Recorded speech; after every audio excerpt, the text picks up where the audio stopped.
Franklin, I've read the files. The doctor is a man. I've had an upgrade. Sci-fi is the power of make-believe. Breaking this safe space and making the stories reflect real life, whether as actual events on screen or accusations about fans off screen, breaks the enjoyment of the series because you can't lose yourself in it. You may inadvertently end up accepting things you don't agree with. And before someone goes, is it so bad to accept women? The show has always had powerful women. Accepting them was never a problem. It was just an idea planted and fueled with confrontational accusations. But I will soon show that there are plenty of ideas that should not be agreed with. And in this new style of show, it is dangerous to simply sit back and absorb the story. I'm not going to look at every episode because this video is going to be somewhat long. And I'm looking for a sampling of diversity of problems that get created by such a format. We didn't change when a line was drawn, but we did. Demons of the Punjab. I have made 2 videos about this episode with more detail, which I will link to. This episode should never have been made because Hindu nationalists exploit the lasting trauma from it to persecute Muslims today. The facts are dangerous to today's Muslims in India, and the misrepresentation of them only makes things worse. It can also be argued that an event combining 2 genocides isn't exactly a child-friendly subject. The story is set in the partition of India and shows Muslim Ambreen in love with a Hindu man, Prem.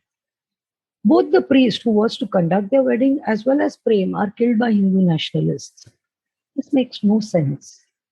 Hindus and Muslims were looting and killing each other, kidnapping and raping women.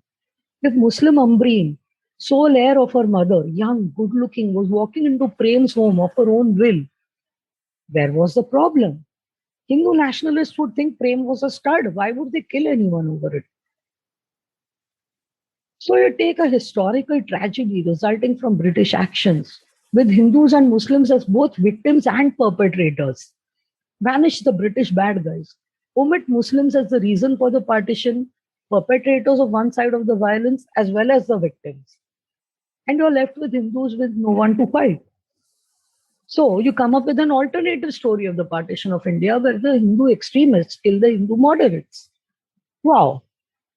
See, you can have the partition of India without British looking bad or Muslims looking violent, except in the process you have butchered history. It is like an episode about the Holocaust showing the Nazis killing random Germans and no Jews. Fans are not interested in either the accuracy or the debate. This is not a history show, it's Doctor Who. They are there for the stories and monsters, not horrifying actual facts. The altered narrative goes down smoothly, nobody disputes it. It doubles up brilliantly as propaganda to minimize the awareness of the British role in this horrific violence. In fact, it pins a halo on the British TARDIS, with Britain's favorite alien conducting an authentic partition-themed wedding with a virtuous speech about love, even as they fully intend to do absolutely nothing to prevent the groom's brutal execution. Even measured against its own claims of social justice, what exactly is the Doctor a role model? They could have time jumped Nero in to fiddle as Punjab burned, to cover 2 historical stories in one episode. At this point, I don't think anybody is bothered about accuracy. If they can be tourists in a genocide and not save a single person, what are the people supposed to learn from this role model? That people are supposed to die in genocides and to not prevent anything? But enough of this episode, let's move on. Rosa. In this episode, we are supposed to care about Black people. Both the 11th and 12th series begin with Black women being pointlessly killed like some occult sacrifice to the TV gods. I haven't bothered to watch the 13th series, so I don't know if they maintain this tradition. But let's look at Rosa. This is really bad and I'll probably get pissed. So first, let me begin with acknowledging that there are some very good scenes that provoke thought about racism. This is me on the back of the bus. Never let me on at the front of the bus. What does that mean for where I sit? I'll pack my South Asian Mexican backside in the white section then and let's see what happens. Drop this. We don't serve Negroes. Good. Because I don't eat them. Ma'am, If you keep sitting there, we're all going to have to move. When today isn't working, tomorrow is what you have. Unfortunately, they are peripheral to the plot, and it is time to append this rubbish bin. The white alien doctor with the British accent and her British team are responsible for Black American people getting rights. We need as much intel as we can get. If we're going to protect Rosa, we need to know the facts of her life. Operation Rosa Parks. History changes when tiny things don't go to plan. A racist criminal from the future disrupts the bus Rosa Parks protested on so that she can't protest. James Blake is taking the day off. The future of Black rights in America is in peril. Keep history in order. Make sure Rosa Parks gets on the bus driven by James Blake, and that the bus is full, so Rosa sits when she's asked to stand for white passengers. And unknown to all the Americans, Britain's favorite Time Lord and her British companions save the rights of Black people in America. You have won an all-expenses-paid trip to Las Vegas. Have the damn creek.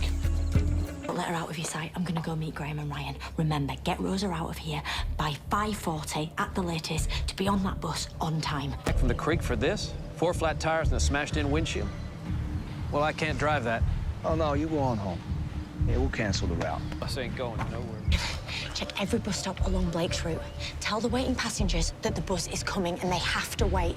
Do not let any of the passengers walk. The bus has to be full. It has to be crowded enough so that Rosa is expected to move. They make sure there is a bus and there are enough passengers on it so that Rosa will be asked to vacate her seat and get the opportunity to protest. Nicking and not wiring a bus from right outside the depot. Is your replacement bus service? Come on, hop in and do your job. You're already 80 minutes behind schedule. How do you know that? Us Brits, very imperious. Not prone on explaining ourselves to anyone, so no time to chat, just get driving. A lot of people need to get on this bus tonight. Driver James Blake, behind the wheel, check. Service is suspended. You have a bus to get?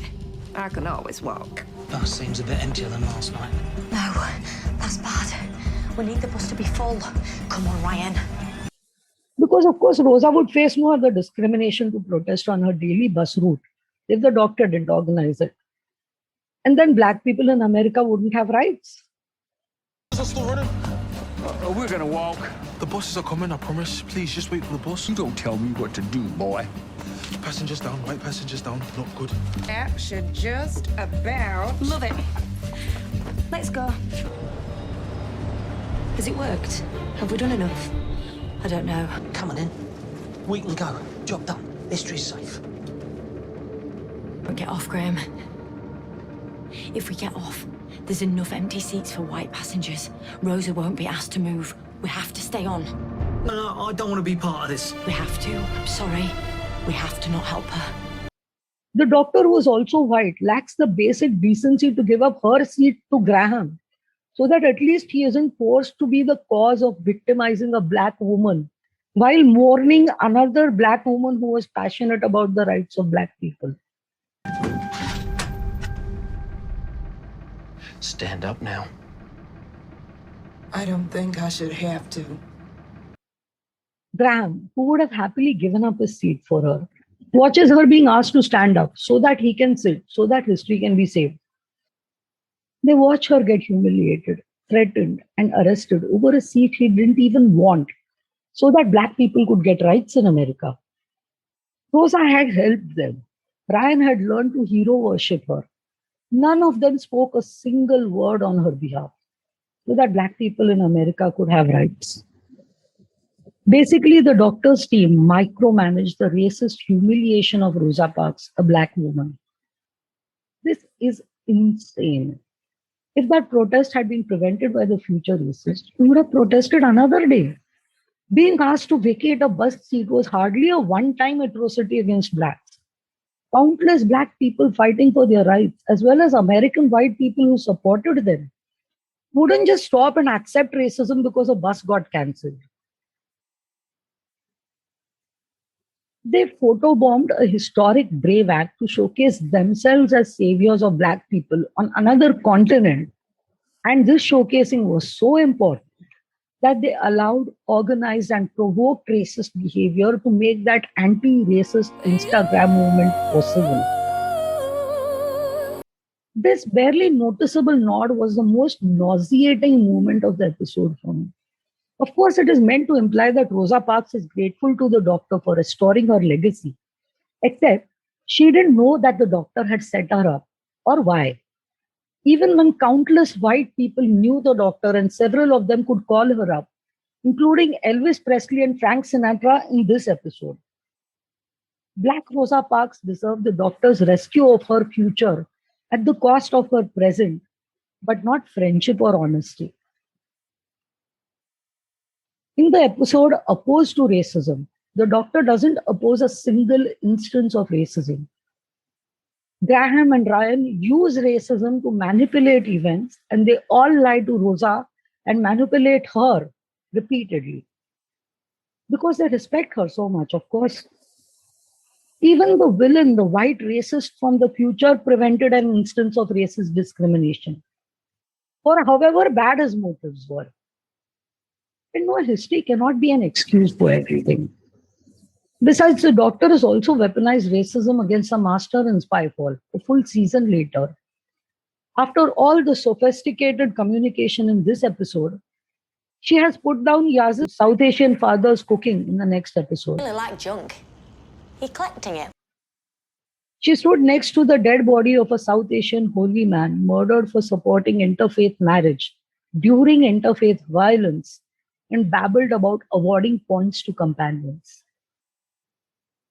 In the same episode, she'd be able to be sensitive just fine, respecting the faith of the alien Thajarians.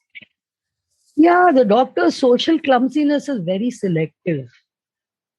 Just that this was supposed to be the anti-racist episode, which turned out to be pro-racism, only opposed to future racism. I suppose we are lucky that the struggle for black rights succeeded, or the doctor would have ensured that it didn't by preserving history. This is not a documentary. When the fam land up in a historical event, the event becomes the setting of their story and their actions. While it may show the heroism of a historical character, the doctor cannot perpetrate unethical behavior. If your child is watching this, what do they learn about what they should do about racism? That it is meant to be, therefore they should ensure it happens? They should ensure racist attacks aren't prevented so that black people get the opportunity to protest? What exactly? Kerblam. Moving on, an episode I want to look at briefly is Kerblam. The worker protesting against humans losing jobs to robots is the villain. We are solidly in the terrain of demonizing workers fighting for their rights now. He attempts to murder customers of Kerblam by simultaneously delivering bombs to them, disguised as the bubble wrap in the packaging, in order to blame it on the robots. The doctor successfully prevents the delivery of the bombs. Every order about to teleport. New address right here. This hangar right where we're standing. I want every Kerblam man to deliver to themselves. Delivery orders accepted. At this point, the threat is resolved. They could easily tell the robots to deliver them to space or something. Or hell, defuse them and sell the materials to legitimate customers. Or just store them indefinitely. Instead, I want every Kerblam man to open the order they've just delivered to themselves, making sure they do what everybody does with bubble wrap. Orders confirmed. the doctor instructs the robots to detonate the bombs inside the building, killing Charlie. Opening delivery. Activating bubble wrap. Don't get us out of here. And remember, if you want it, blow it.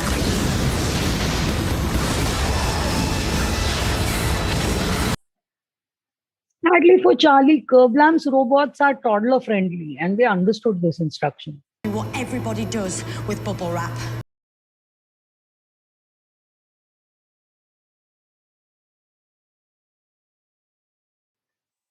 I guess the point to remember here is that the doctor is against gun violence.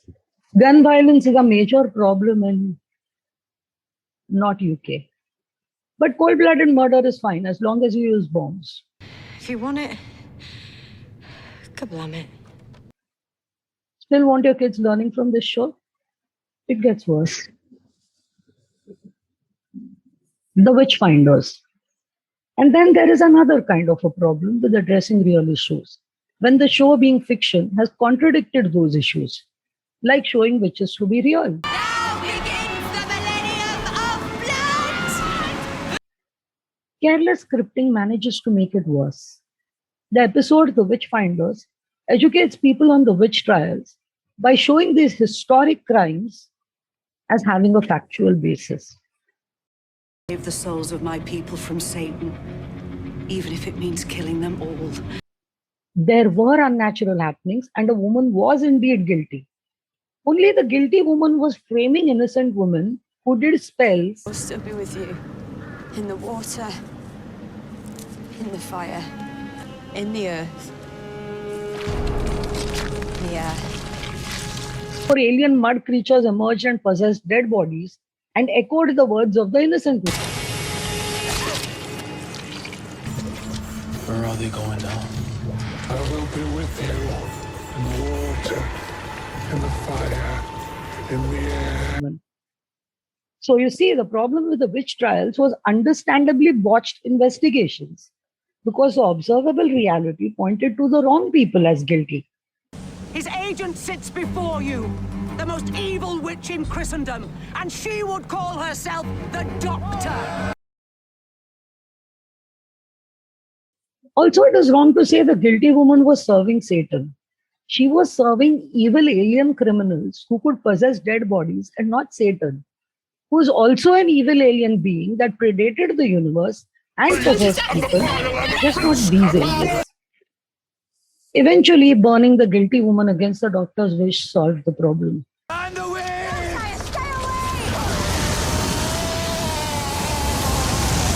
So yeah, burning the witch is the right solution too. Also, nobody taking the Doctor seriously is a theme, as is her pouting about it. What woman? She was a witch. She confessed. So you got what you came for. No more witch hunts.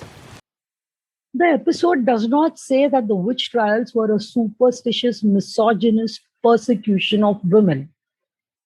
It is unclear why a show claiming feminist ideals would not hammer this home. That no matter who was punished, they would always be innocent of witchcraft, because witchcraft does not exist. This episode is absolutely 100% crazy as a part of a series dealing with real and historic events.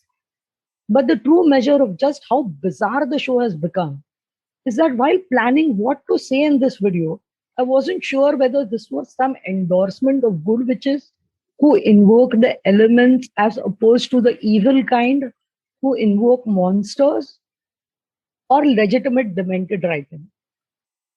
In the end, I decided that either way it was demented, so it shouldn't matter. Timeless children. This episode has too many problems to count, and they have been abundantly addressed. So let me just summarize with a broad metaphor as a general comment. Chris Chibnall owns the top floor of a 13-story building on prime real estate that is getting old and chaotic with a new floor added every few years.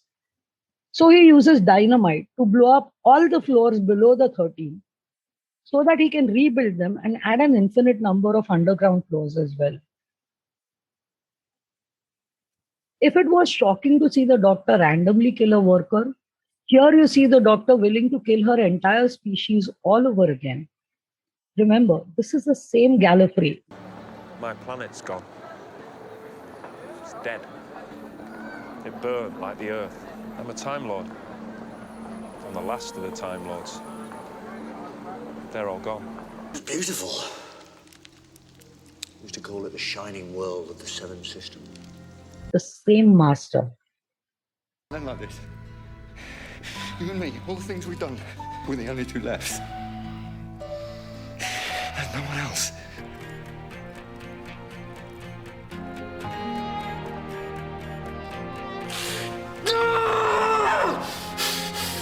Why does the Doctor always survive?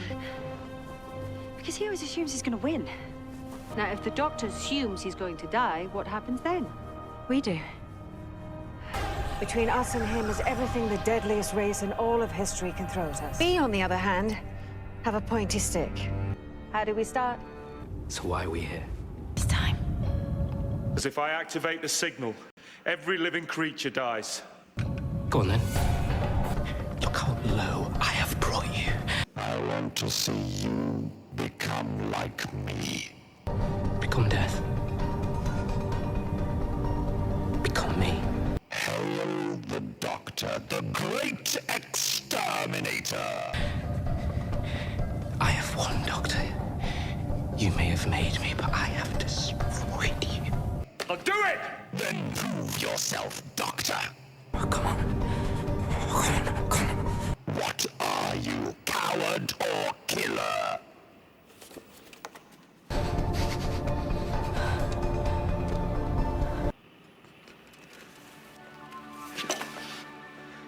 Coward.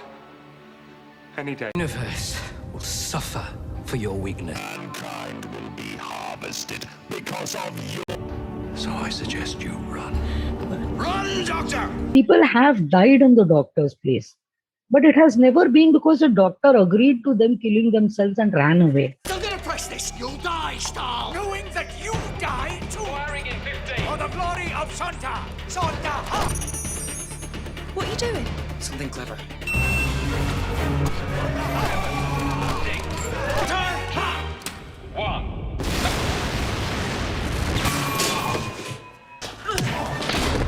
No, come on, what are you doing? That's my job. Oh, and I'm not allowed to have a career, I suppose. You don't have any. You wouldn't have a chance, and neither do I. Whether you know my name. There's only one reason I would ever tell anyone my name. There's only one time I could. Shh. Doctor! At this point, I'm not even sure there's a role model left and what we are supposed to learn here. Do you remember what Davros said in the finale of the 4th season? You take ordinary people and you fashion them into weapons. Well, regardless of what Davros said, none of the companions committed mass murder on the Doctor's behalf in that episode. Till now. Still feeling confident?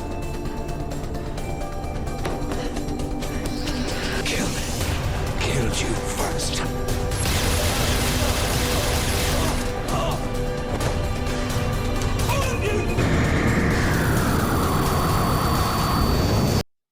But this last example is not like the previous ones for an important reason.